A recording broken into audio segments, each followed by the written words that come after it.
नमस्कार, स्वागत है आप सभी का परीक्षा वर्ल्ड के इस यूट्यूब चैनल में। दोस्तों IBSC आईओ 2020-21 के लिए हम जो जीए और जीएस की सीरीज स्टार्ट किए हुए हैं उसके भाग 18 को आज की इस वीडियो में कंप्लीट करेंगे। तो चलिए आज की वीडियो को शुरू करते हैं और देख लेते हैं कि आज का भाग जो 18 है इसमें हमने कौन कौन से महत्वपूर्ण 40 प्रश्नों को सम्मिलित किया हुआ है। तो चलिए वीडियो को शुरू करते हैं। पहला प्रश्न आपके सामने है, वह कौन सा संगठन है जिसके द्वारा जो है उपभोक्ता मूल्य सूचकांक यानी कि कंज्यूमर प्राइस इंडेक्स की गणना की जाती है।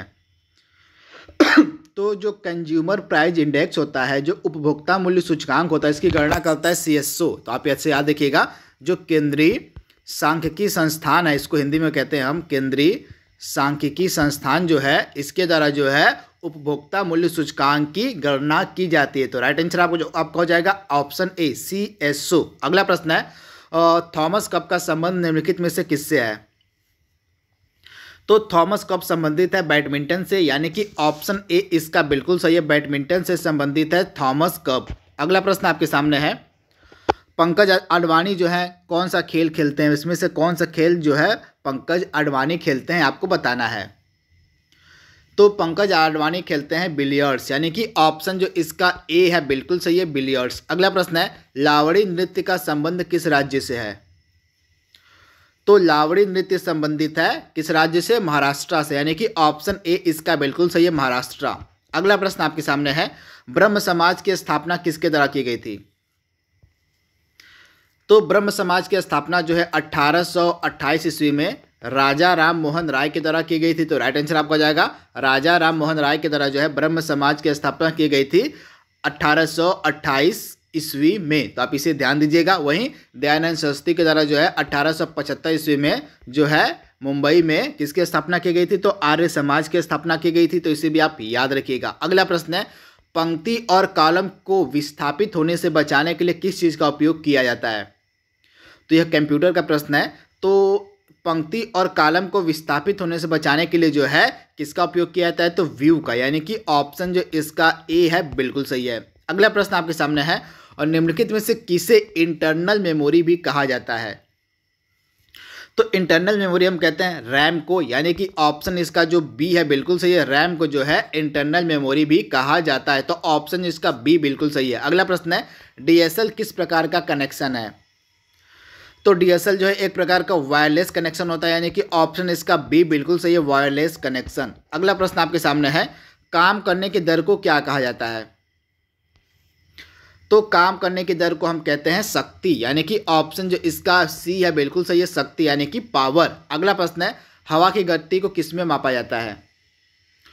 तो हवा की गति को मापा जाता है एनीमोमीटर की सहायता से। तो आप इसे याद रखिएगा, हवा की जो गति होती है उसको हम एनीमोमीटर की सहायता से मापते हैं। वहीं जो हवा का दबाव होता है, हवा का जो प्रेशर होता है, हवा का जो दाब होता है, उसको हम बैरोमीटर की सहायता से मापते हैं। अगला प्रश्न आपके सामने है, और लिथियम की परमाणु संख्या कितनी होती है? तो लिथियम की परमाणु संख्या होती है 3, यानी कि ऑप्शन ए इसका बिल्कुल सही है, 3। अगला प्रश्न है, ऊर्ध्वपातन यानी कि सब्लिमेशन के दौरान कौन सा रूपांतरण होता है? तो ठोस यानी कि सॉलिड का जो है सीधे किसमें? गैस में रूपांतरण हो जाता है और ऊर्ध्वपातन में। तो आप इसे याद रखिएगा, जो सब्लिमेशन होता है इसमें जो है सॉलिड यानी कि ठोस जो है सीधे गैस में परिवर्तित हो जाता है। तो आप इसे ध्यान दीजिएगा। अगला प्रश्न है, और परमाणु जिनमें प्रोटॉनों की संख्या तो समान होती है परंतु न्यूट्रॉनों की संख्या भिन्न भिन्न होती है, वे क्या कहलाते हैं? तो समस्थानिक इसका राइट आंसर है। समस्थानिक में क्या होता है? प्रोटॉनों की संख्या तो समान होती है परंतु न्यूट्रॉनों की संख्या अलग अलग होती है, तो उन परमाणुओं को हम कहते हैं समस्थानिक, यानी कि ऑप्शन इसका डी बिल्कुल सही है। अगला प्रश्न है, वायु शक्ति यानी कि विंड पावर होता है, वह ऊर्जा का कौन सा रूप जो है विद्युत ऊर्जा में परिवर्तित करता है? तो जो वायु शक्ति होती है यह गतिज ऊर्जा को, आप इसे याद रखिएगा, वायु शक्ति के द्वारा जो है गतिज ऊर्जा को विद्युत ऊर्जा में परिवर्तित किया जाता है। तो राइट आंसर आपका जाएगा गतिज ऊर्जा, यानी कि ऑप्शन ए। अगला प्रश्न आपके सामने है, और प्रेशर कुकर खाना पकाने के समय को घटा देता है क्योंकि? तो प्रेशर कुकर में खाना जल्दी कैसे पकता है? क्योंकि यह जो जल का जो क्वथनांक होता है, जल का जो बॉइलिंग पॉइंट होता है, वो काफ़ी बढ़ जाता है, जिस कारण से जो है प्रेशर कुकर में खाना जल्दी पक जाता है, यानी कि ऑप्शन ए इसका बिल्कुल सही है।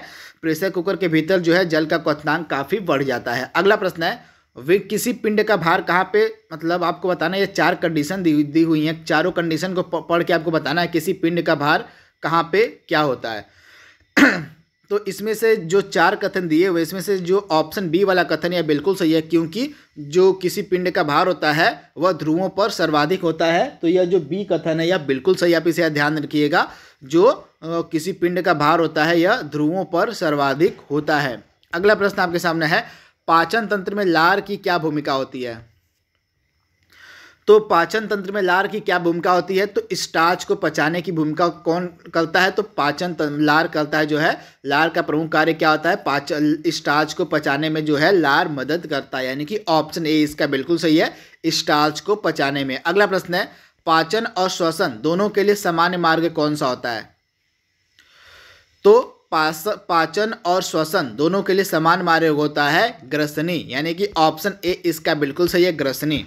अगला प्रश्न आपके सामने है, वर्तमान में रिजर्व बैंक ऑफ इंडिया के गवर्नर कौन है। तो वर्तमान में रिजर्व बैंक ऑफ इंडिया के गवर्नर हैं शक्तिकांत दास। तो आप इसे याद रखिएगा, शक्तिकांत दास जो हैं वर्तमान में क्या हैं, तो रिजर्व बैंक ऑफ इंडिया के गवर्नर है, यानी कि ऑप्शन ए इसका बिल्कुल सही है। इससे पहले रिजर्व बैंक ऑफ इंडिया के गवर्नर थे उर्जित पटेल, जिनके द्वारा एक फेमस बुक लिखी गई है ओवरड्राफ्ट। इसे भी आप याद रखिएगा, जो पूर्व गवर्नर थे आरबीआई के उर्जित पटेल, इनके द्वारा एक प्रसिद्ध पुस्तक हाल ही में लिखी गई प्रसिद्ध पुस्तक, इस पुस्तक का नाम है ओवरड्राफ्ट। तो इसे भी आप ध्यान दीजिएगा। अगला प्रश्न है, अफ्रीकी संघ में कुल कितने देश हैं। तो अफ्रीकी संघ में कुल 55 देश हैं तथा इसका सचिवालय आपको मिलेगा आदिस अबाबा में। कहाँ, तो आदिस अबाबा में जो है आपको मिलेगा अफ्रीकी संघ का सचिवालय। अगला प्रश्न है, निम्नलिखित में से किस कंपनी ने फ्लिपकार्ट का अधिग्रहण किया हुआ है। तो दुनिया की सबसे बड़ी जो रिटेल कंपनी है वह है वॉलमार्ट, तथा वॉलमार्ट के द्वारा ही फ्लिपकार्ट का अधिग्रहण किया हुआ है, तब इसे याद रखिएगा। तथा फ्लिपकार्ट की स्थापना जो है सचिन बंसल और बिन्नी बंसल के द्वारा की गई थी, इसे आप ध्यान दीजिएगा। फ्लिपकार्ट की जो स्थापना है यह सचिन बंसल और बिन्नी बंसल के द्वारा की गई थी। अगला प्रश्न है, LIC जिसके अध्यक्ष हैं MR कुमार, आप याद रखिएगा LIC के अध्यक्ष हैं MR कुमार। तो आपको बताना है कि LIC के द्वारा हाल ही में किस बैंक में जो है 51% हिस्सेदारी खरीदी गई है। तो रिजर्व जो LIC है हमारा, जो भारतीय जीवन बीमा निगम, इसने जो है हाल ही में IDBI बैंक में जो है 51% स्टेक होल्ड किया, यानी कि खरीदा है। तो राइट आंसर आपका जाएगा ऑप्शन ए, यानी कि 51% हिस्सेदारी जो है IDBI में खरीदी गई है LIC के द्वारा, यानी कि ऑप्शन ए इसका बिल्कुल सही है। अगला प्रश्न आपके सामने है, हाल ही में किस भारतीय राज्य ने मैं अंग्रेजों से नहीं डरता हूं अभियान शुरू किया है। तो मैं अंग्रेजों से नहीं डरता हूं, यह अभियान शुरू किया गया है हरियाणा गवर्नमेंट के द्वारा, यानी कि ऑप्शन बी इसका बिल्कुल सही है, हरियाणा। अगला प्रश्न है, हाल ही में किस राज्य ने इतिहास और संस्कृति को संरक्षित करने के लिए हेरिटेज कैबिनेट का गठन किया है। तो हेरिटेज कैबिनेट जो है बनाई गई है कहाँ पे, उड़ीसा में। तो राइट आंसर आपका जाएगा उड़ीसा राज्य सरकार के द्वारा जो है इतिहास और संस्कृति का संरक्षण करने के लिए जो है हेरिटेज कैबिनेट का गठन किया गया। तो ऑप्शन इसका बी बिल्कुल सही है, उड़ीसा। अगला प्रश्न है, और ब्रिटेन में भारत के राजदूत कौन है। तो ब्रिटेन में भारत के राजदूत कौन है, तो गायत्री कुमार जो है ब्रिटेन में भारत के राजदूत हैं। और वर्तमान में भारत के जो विदेश सचिव, इनका नाम है हर्षवर्धन श्रृंगला, पे याद रखिएगा। जो हमारे विदेश सचिव हैं वो है हर्षवर्धन श्रृंगला, और तरनजीत सिंह संधू अमेरिका यानी कि USA में भारत के राजदूत हैं, तो इन्हें भी आप याद रखिएगा। अगला प्रश्न है, रेस्टोरेंट में एकल उपयोग प्लास्टिक के उपयोग को प्रतिबंध लगाने वाला अमेरिका का पहला राज्य कौन सा था, आपको बताना है। तो रेस्टोरेंट में जो है एकल उपयोग प्लास्टिक के उपयोग पर प्रतिबंध लगाने वाला अमेरिका का पहला राज्य बना हवाई, यानी कि ऑप्शन ए इसका बिल्कुल सही है। तथा अमेरिका में राष्ट्रपति पद का जो चुनाव संपन्न हुआ था, तो उसमें जो है नए राष्ट्रपति कौन बनाए गए हाल ही में, तो नए राष्ट्रपति बनाए गए, इनका नाम है जो बाइडन। क्या नाम है, जो बाइडन जो है नए राष्ट्रपति बनाए गए हैं। तथा उपराष्ट्रपति बनाए गए हैं कमला हैरिस। तथा ये कमला हैरिस कहाँ की है, तो इंडिया के रहने वाली, इंडिया में कहाँ की, तो इंडिया में तमिलनाडु के रहने वाली है कमला हैरिस। आप याद देखिएगा, कमला हैरिस जो है तमिलनाडु के रहने वाली है, जो उपराष्ट्रपति बनाई गई हैं अमेरिका की नई। तो इसे भी आप ध्यान दीजिएगा।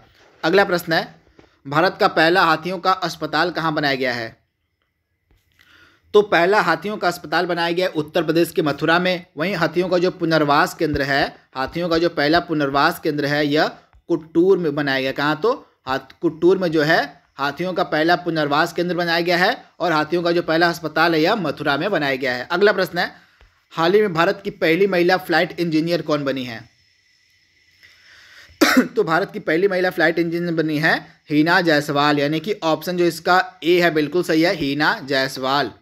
अगला प्रश्न है भारत के राष्ट्रपति का वेतन कौन तय करता है? तो भारत के राष्ट्रपति का वेतन कौन तय करता है? तो संसद के द्वारा जो है भारत के राष्ट्रपति का वेतन तय किया जाता है, यानी कि ऑप्शन ए इसका बिल्कुल सही है। द एक्सीडेंटल प्राइम मिनिस्टर नामक पुस्तक किसके द्वारा लिखी गई है? तो यह लिखी गई है संजय बारू के द्वारा। तथा यह जो फेमस बुक है यह किसके जीवन पर आधारित है?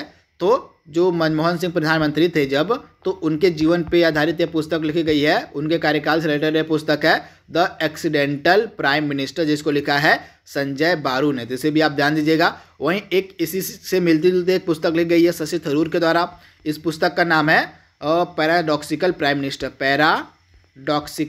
Paradoxical prime minister. इसको किसने लिखा है? तो शशि थरूर ने लिखा है। तो इसे भी आप याद रखिएगा। तथा हाल ही में एक नई बुक लिखी गई चेतन भगत के द्वारा, इनकी एक नई बुक का नाम है वन अरेंज्ड मर्डर। तो इसे भी आप ध्यान दीजिएगा।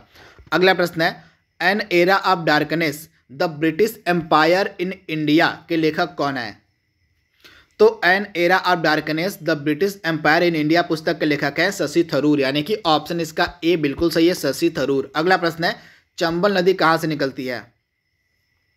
तो चंबल नदी निकलती है जाना पाव की पहाड़ी से, यानी कि ऑप्शन ए इसका बिल्कुल सही है, जाना पाव। अगला इंपॉर्टेंट प्रश्न है अरावली पहाड़ी की सबसे ऊंची चोटी कौन सी है? तो अरावली पहाड़ी की सबसे ऊंची चोटी है गुरु शिखर, यानी कि ऑप्शन ए इसका बिल्कुल सही है, गुरु शिखर। अगला प्रश्न है निम्न में से किस के द्वारा जो है चोल राजवंश की स्थापना की गई?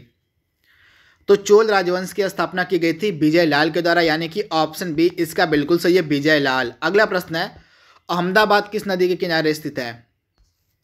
तो अहमदाबाद आपको मिलेगा साबरमती नदी के किनारे, यानी कि राइट आंसर आपको हो जाएगा साबरमती, यानी कि ऑप्शन ए साबरमती नदी के किनारे जो है अहमदाबाद स्थित है। अगला प्रश्न है सिमलीपाल टाइगर रिजर्व किस राज्य में स्थित है?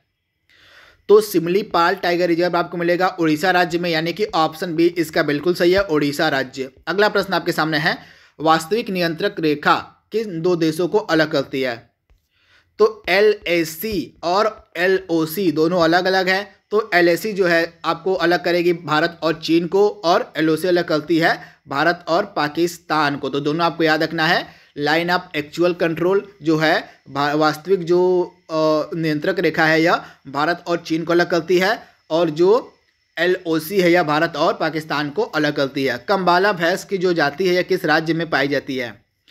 तो कंबाला भैंस आपको मिलेगी कर्नाटका राज्य में, यानी कि ऑप्शन बी इसका बिल्कुल सही है, कर्नाटका। अगला प्रश्न है कृष्णदेव राय ने किस राज्य पर शासन किया था?